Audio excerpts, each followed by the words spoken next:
Hi everyone, so today I'm showing you how to do the craft for our younger participants of Mill Creek Parish's virtual VBS experience for day 2. And this is based on the Wise Man, Foolish Man Bible verse and Bible teaching. So what you will need to do this craft is 8 larger sticks.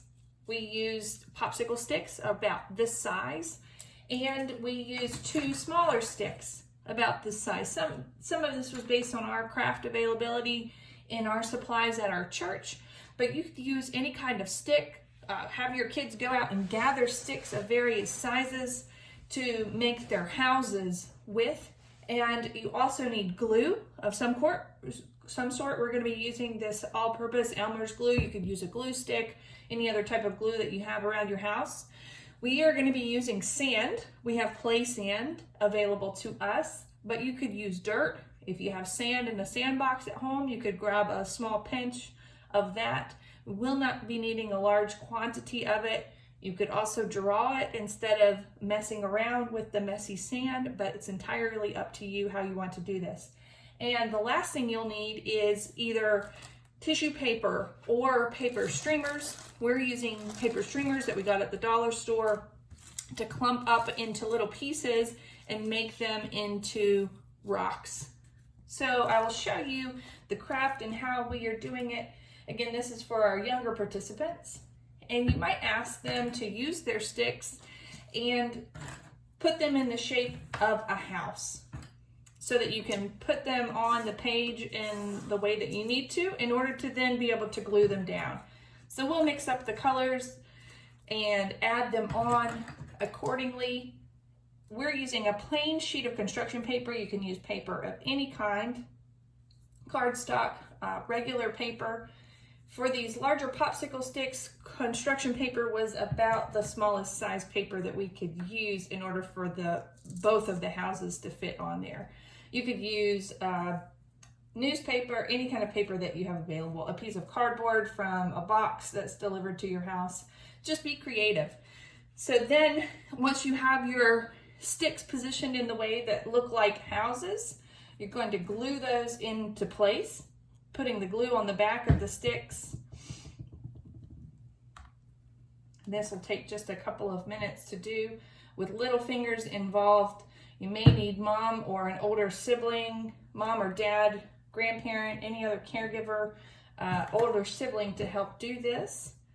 My 3-year-old was not able to do it herself, but she did like the idea of playing with the popsicle sticks. So that's another thought. Just making kids build houses with the sticks. If they tune out of the craft itself, just give them some sticks to play with and have them build houses. The purpose of this is just to remind kids of the Bible story and the Bible lesson that they learned today in our virtual VBS day 2.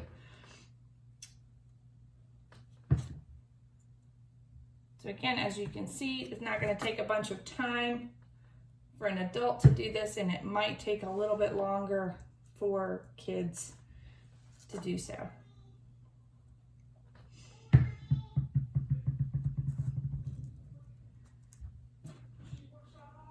So here we go. We've got sticks in place. I'll hold it up so that you can just see what it looks like. Now, the next thing that we will do is put some glue below one of the houses so that we can put our sand.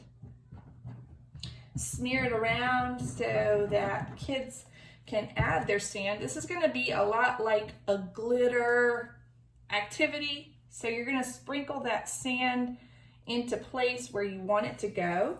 And it's going to go on thicker than you need it. As I said before, if you don't have sand that is specific sand, go outside and grab some dirt from anywhere that your kids can find it. And kids have a knack for finding dirt all over the place. So just use your little pinch of sand. If you have a kit that's being provided, add it. It's been added to your packet, so there should be a tiny little baggie in a Ziploc of some sand for you. So then we get our sand put underneath one of the houses. And as the Bible story teaches us, the other house is built on the rock. The wise man built his house upon the rock, and the foolish man built his house upon the sand. So we're making rocks. These rocks can be made out of any paper that you have as well. If you don't have gray tissue paper, if you don't have gray streamers, you probably have a gray crayon somewhere in your house. So grab a gray crayon, color some white paper, and ball them up into tiny balls about yay size so that they look like rocks.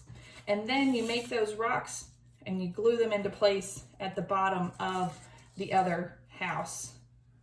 So once you have all of your rocks and your sand in place, then the optional, really messy part of this activity is to add water. So when your craft has finished drying, which may take a little bit depending on what type of glue you're using, adding water to both of the houses, but primarily adding a little bit of extra water to the sand house so that it looks all smeared, and some of the sand may actually wash off.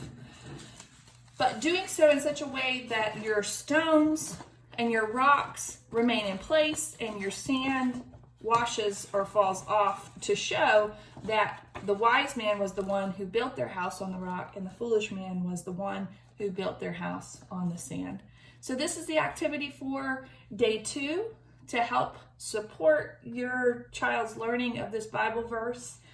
An alternative as well, if you don't have these supplies on hand, kids can simply draw these houses and draw the rocks and draw the sand. Same thing with the water. You wet the one with the sand so that it looks smeared, so the ink runs. Different ways of doing this and having fun with your kids and allowing them to be hands-on learning this particular Bible story. We hope you enjoy it and have a great day.